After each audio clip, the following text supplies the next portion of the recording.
OK. Fait que Smokey, d'où t'es venue l'idée? C'est quoi? C'est comme tous des genres de monstres, ça?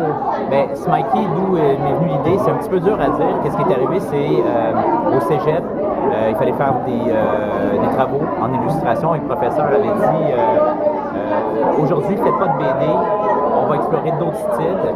Et j'étais un petit peu rebelle, puis je me suis dit, ben moi, je vais y offrir quand même la bande dessinée, puis advienne que pourra.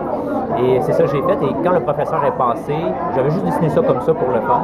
Le professeur il passe, puis elle me dit, ah, mais sérieux, ça a du potentiel, qu'est-ce que tu fais là? Sais-tu, pour toi, on va peut-être déroger de la règle, continue à faire ça, puis les autres, ils vont continuer à faire quand même autre chose que de la bande dessinée. Sur le coup, j'avais été vraiment surpris, surtout que c'était pour comme la confronter à quelque part. Et à partir de ce moment-là, j'ai trouvé qu'il y avait peut-être un potentiel. Je me suis mis à travailler sur le projet et une soirée après, je me suis dit, bon, c'est qui Smikey, qu'est-ce qu'il fait dans la vie? Alors, je me suis dit, ben, il ressemble à un monstre, on va faire un monstre. Aussi simple que ça a pris du temps avant que je pense que Smikey va devenir un fantôme. À l'origine, je savais pas du tout qu'est-ce qu'elle allait faire. Puis après ça, les autres personnages sont venus au fur et à mesure. Donc, le vampire, le zombie, et ainsi de suite. Alors, c'est un petit peu d'où vient Smikey. C'est un premier album pour toi? C'est la première publication? C'est la première publication. J'avais même jamais fait de bande dessinée. Qu'est-ce qui est arrivé, c'est que ça traînait dans mes tiroirs depuis peut-être 15 ans. Et je me suis dit, bon, ben, j'ai téléphoné ça chez nous, mais je faisais rien avec. Alors, je me suis dit, Facebook, ça doit servir à quelque chose. Je me suis ouvert une page fan, j'ai envoyé des strips parce qu'à l'origine, c'était juste des 3 ou 4 cases, des petites blagues. Et les gens, rapidement, en l'espace, je dirais, de 1 mois et demi, ils en demandaient de plus en plus. Et là, la page s'est animée. Et puis, regarde, depuis, je dirais, avril 2011, on a 8700 personnes qui se sont abonnées à la page.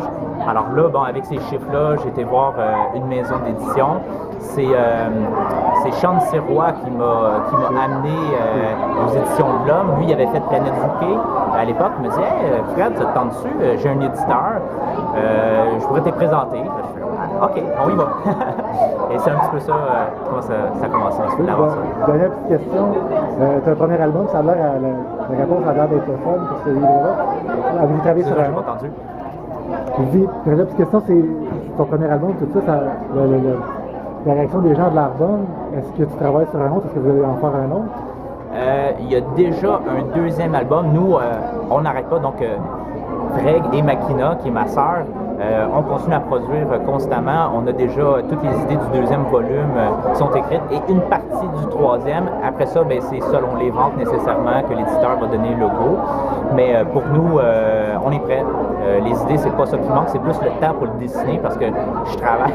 Donc, c'est de nuit. Après, je couche mes enfants, il est, disons, 8 heures, je fais la vaisselle, puis à partir de 9 heures, je m'installe, puis je dessine jusqu'aux petites heures du matin. Alors, c'est ça. C'est beau,